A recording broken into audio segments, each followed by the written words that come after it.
Hi, everyone. Good to be back with you. Hope you're having a wonderful week so far. I wanted to talk about two different books of the Bible with you today, one of which we started a few days ago, a week ago or so, the other of which we're going to be right in the middle of. They're two books of the Bible that I think sometimes we don't even know what to do with. We don't know where they fit or why they're even in the Bible in one case. And so these are often overlooked because we don't know what to do with them. We just kind of skip past them. These are the books of Ecclesiastes and Song of Songs. And I hope we don't skip over them because I think they're beautiful, wonderful books. But they are both the kind of books that are not meant to be dissected or kind of torn apart verse by verse, but to be read as a whole and to be reflected on. So I know we split them up in our daily readings, a few chapters at a time. But if you have the time and could just sit down and read them from start to finish, I think that's how they were meant to be read. The book of Ecclesiastes starts with some famous words. It starts with this teacher, son of David, king in Jerusalem, Solomon, saying these famous words: "Vanity, vanity, utter vanity. Everything is vanity." Or maybe, depending on your translation, mine here is the NIV. It says, "Meaningless, meaningless. Everything is meaningless." Maybe you've heard those words before. There's actually, I think, a better way of hearing these words, a better translation. The Hebrew word behind vanity or meaninglessness is hevel. And a literal translation of hevel is vapor, it's fog or smoke. And it's this idea that so much of life is here one moment and then gone the next. And it's what the teacher here is experiencing in his daily life. And maybe you've experienced this here. The moment that you find something good, it's like fog, it's like mist, it's gone. You try to hold on to your kids when they're little, but you better watch out because those little girls and little boys are going to be growing up before you know it. And so much of the book, this teacher is searching for something. We might call it purpose or meaning or security in life. And he's tried everything, so many things, and none of it seems to work. And when he does find something that works for a time, he realizes that it's hevel. It's not going to last, that everyone and everything at some point is going to die. Death is a major theme in the book. That's what the author keeps returning to because everything is hevel. Nothing seems to truly last. The good things we have are here but for a time. We search and we search and we search that we can't find for the things that we're truly looking for. And when we seem to have found them, they're gone before we know it. And so the book is filled with this teacher searching and finding and looking, but everything is hevel. Everything is mist. But at the end of the book, I think is where everything comes together, and it's an important lesson. Everything is tied up here at the end. Let me just read these words for you if you haven't heard them quite yet. It says, "Now all has been heard, and here is the conclusion of the matter. Fear God and keep his commandments, for this is the duty of all mankind."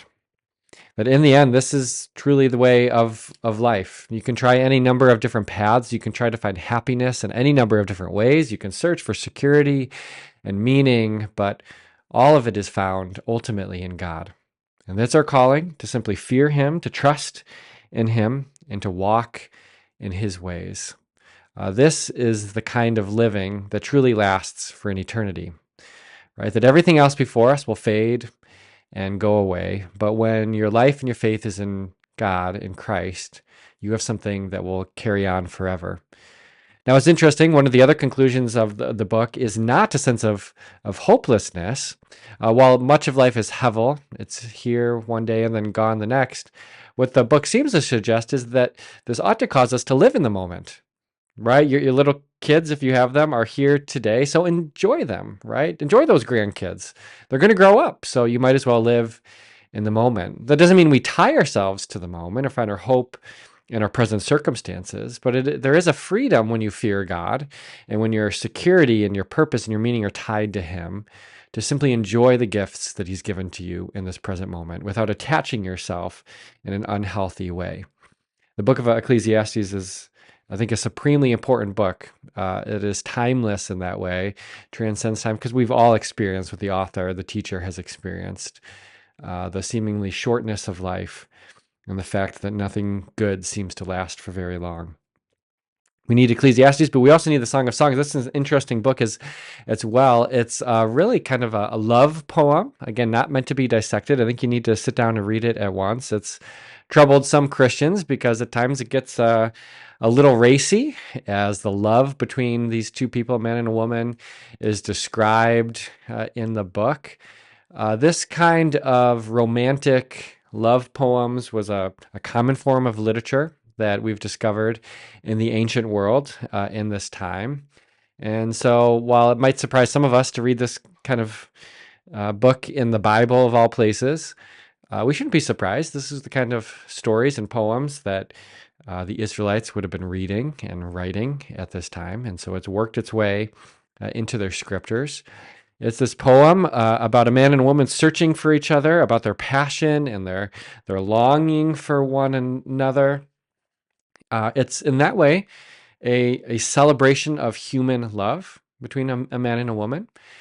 We know that love, in the context of a marriage, is a beautiful, wonderful thing that God has given to us, and it's a celebration of that kind of beautiful marital love and passion between two people. But theologians for centuries now have also recognized it's probably a little bit more than that too.